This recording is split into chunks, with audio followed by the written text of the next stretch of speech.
درود عرض ادب. سپهر صبحانی هستم و با یکی دیگه از ویدیوهای فارکس اسکلپینگ لایو در خدمت شما هستم.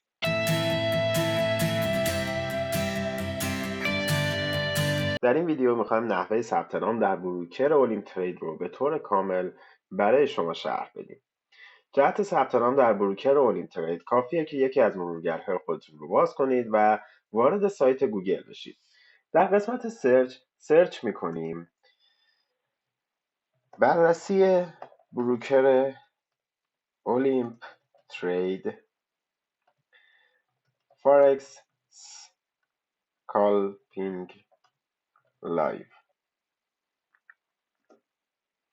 همونطوری که میتونید مشاهده بکنید اولین سایتی که برای شما به نمایش در میاد سایت اسکالپ فارکس لایو یا همون فارکس اسکالپینگ لایو هستش که صفحه بررسی بروکر اولیم ترید رو داره نمایش میده. روی لینک سایت کلیک میکنیم و وارد سایت میشیم. در این صفحه به طور کامل تمام موارد موجود در بروکر اولیم ترید رو برای شما شرح دادیم که میتونید با مراجعه به اون اقدام به مطالعه تمام این موارد بکنید. در طول صفحه هم لینک هایی برای شما به شکل دکمه قرار داده شده که میتونید از طریق اونها اقدام به ثبت نام و افتتاح حساب در بروکر اولیم ترید کنید. برای ثبت نام در بروکر اولیم ترید روی یکی از این لینک ها کلیک میکنید. همونطور که مشاهده میکنید به صفحه بروکر اولیم ترید انتقال پیدا میکنید.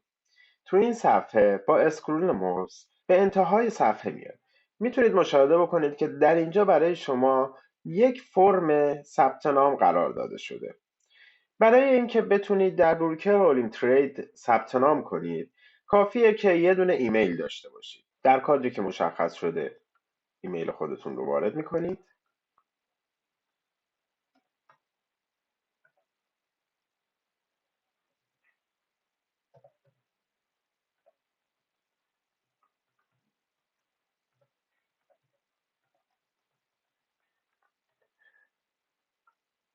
و در کادر بعد یک پسورد برای خودتون انتخاب میکنید. دقت داشته باشید که این پسورد باید حداقل 8 کاراکتر داشته باشه و از حروف بزرگ، حروف کوچیک و اعداد تشکیل شده باشه.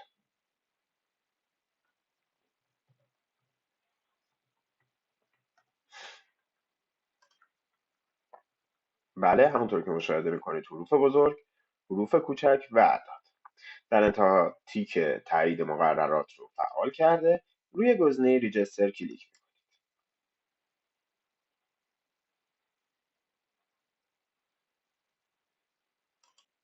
در اینجا ثبت نام شما تکمیل شده و شما میتونید اقدام به احراز هویت و واریز و برداشت در بروکر اولیم ترید نمایید. در این پلتفرم از طریق قسمت پروفایل شما میتونید تمام موارد موجود در بروکر اولیم ترید رو مدیریت کنید. بروکر اولیم ترید از بروکرهای محبوب در میان مشتاقان به معاملات باینری آپشن هستش که کاربران بسیاری رو تو زمان بسیار کوتاه تونسته به خودش جذب کنه.